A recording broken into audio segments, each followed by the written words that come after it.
Hello and welcome to our video about database activity monitoring with SecuPi unique approach, which is agentless and appliance-free. Let's start. SecuPi is a pioneer in the data security platform market. We believe that in order to have full view and control of your sensitive data, you need to have a good data security lifecycle. That includes discovery of your sensitive data, monitoring who's accessing it, controlling access to that sensitive data, and enforcing different protection and de-identification techniques to protect it. That's why enterprise customers around the world, especially highly regulated with high value data, are trusting SecuPi to protect their sensitive data. When you implement a data security lifecycle, you can enable different types of use cases. For example, AI data protection, where you can address AI training and RAG operations to find, discover sensitive data, classify it, and then de-identify it with format preserving encryption, masking, deletion, or blocking. So you prepare the data for AI consumption. And when you do the AI runtime, we can enforce attribute-based access control on who's accessing the data, what they can see within the data, and what view state they'll see it. The second use case you can enforce is access control and de-identification to help you comply with different regulations and contracts. That can be privacy laws, that can be sovereignty laws, that can be just risk of offshoring operations of data management and data analytics.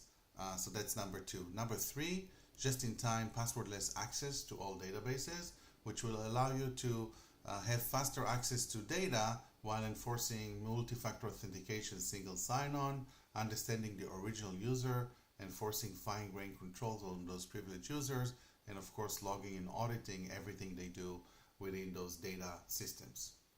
The fourth one is about moving from legacy database activity monitoring to modern one, which is what we're going to focus in our presentation.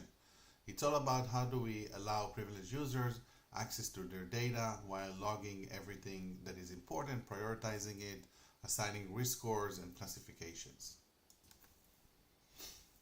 The data security platform allows you to align to a zero trust model with different maturity levels. It addresses multiple types of audiences, including AI agents, large language models, RAG operations, MCP, as we discussed in the first use case in the last slide, cloud analytics and data sharing and data science, different business applications, business users using business applications, and privileged users, where we're going to focus in this presentation. The maturity level allows you to discover and classify sensitive data at first phase, then monitor who's accessing it, then enforcing policies to it, and lastly, enforce de-identification and just enough access to that sensitive data. So let's talk about the database activity monitoring space. The legacy vendors built kernel-based agents for self-hosted databases.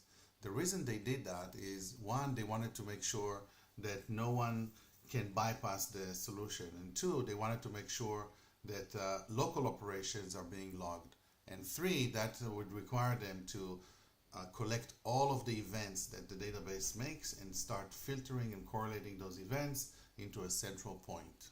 That of course creates performance overhead. It creates the need to restart servers when you install a kernel agent. It needs to align between the agent version and the database version. So it creates a lot of headache for a lot of customers. Since SecuPi is a modern way to do database activity monitoring, we put enforcers on multiple types of environment. It can be on the client side, so we can have a plugin on the client side. It can be on a PSM or a PAM type of solution. It can be through a gateway to the database, and it can be on the database itself. So even if you're using an SQL utility to access your database inside the database, we will be able to collect all the events that are connected to the local database. But you have the option to put those enforcers and plugins across your IT environment. That means that we can do a plugin on the database itself, as well as gateways, as well as endpoints. So if you have a solution that have gateway only, it will be blind to local accounts. If you have only database, it will be blind to who's the original user, because usually the data you see in the database itself has a system account or an application account or a shared account, which is a problem for visibility. So let's talk about the differences. With Legacy DAM, as I said, we have a kernel-based agent that requires you to have a lot of infrastructure in the middle to help you filter and correlate the events. This causes a high maintenance cost. So what we see is around half a full-time employee and about 15 appliances for every 100 databases. So you can see the cost here is about 200K. With SecuPi, you won't need any appliances, and the FTE that we see is about 10% of a full-time employee for every 100 databases. In addition, maintaining the kernel agents requires downtime, restarts, alignment with the versions. There is no such thing within SecuPi.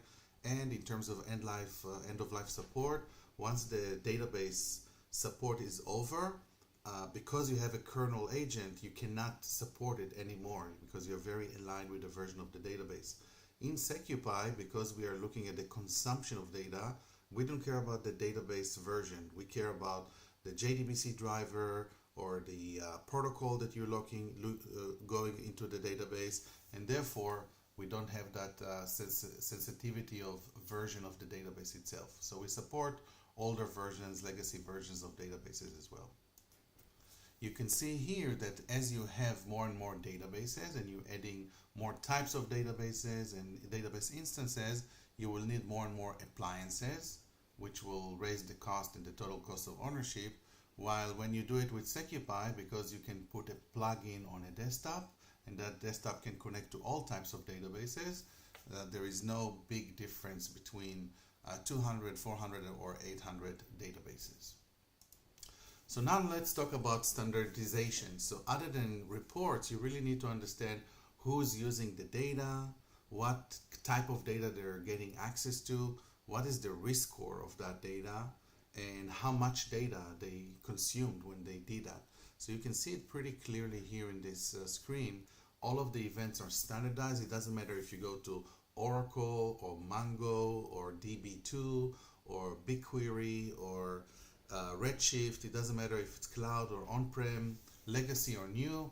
They will all be standardized events with a risk score, with classification, with the original user, and will tell you exactly who did what was the SQL query. That makes life a lot easier. In addition to logging, SecuPi has the ability to protect the data. What you see here in this sample screenshot is the ability to mask data with XXX, as you can see here. We have the ability to encrypt data. For example, the credit cards here are encrypted and the emails are encrypted, and we can do it either on VIP only or on all of the customers, so it all depends on the data.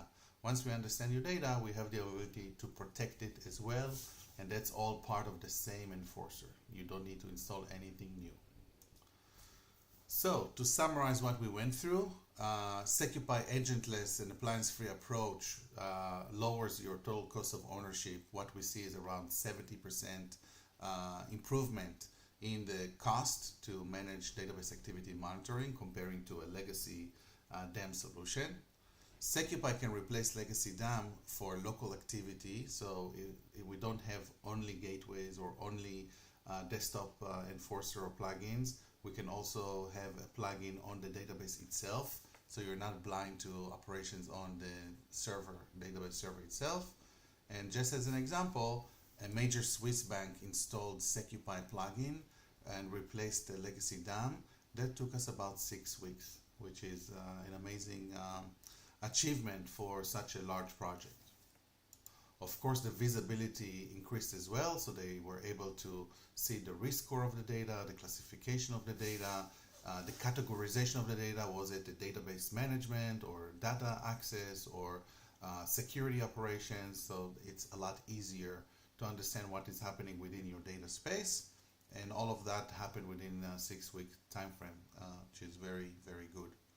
I think that's it for now. Thank you very much for listening. See you in one of our next videos. Thank you.